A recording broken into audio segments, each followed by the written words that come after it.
learned everything that I needed to know about leadership in the military. And then I became a public school teacher. Make no mistake about it. This is not a story about teachers and students.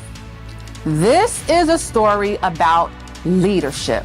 About power and how we wield it to first empower ourselves so that we can then empower others. The biggest challenge I overcame was my mother's murder when I was in the 6th grade. No one was coming to save me. I had to save myself.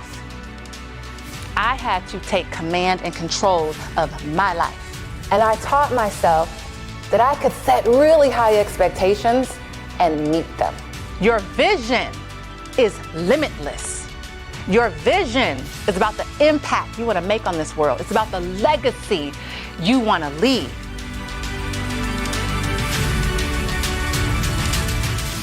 To audaciously lead others, we must first lead ourselves. Don't allow external roadblocks to become internal roadblocks. Don't allow others' voices to become your voice. You are not an imposter. Leadership isn't a certificate or a title or a promotion. Leadership is leaving people in places better than you found them.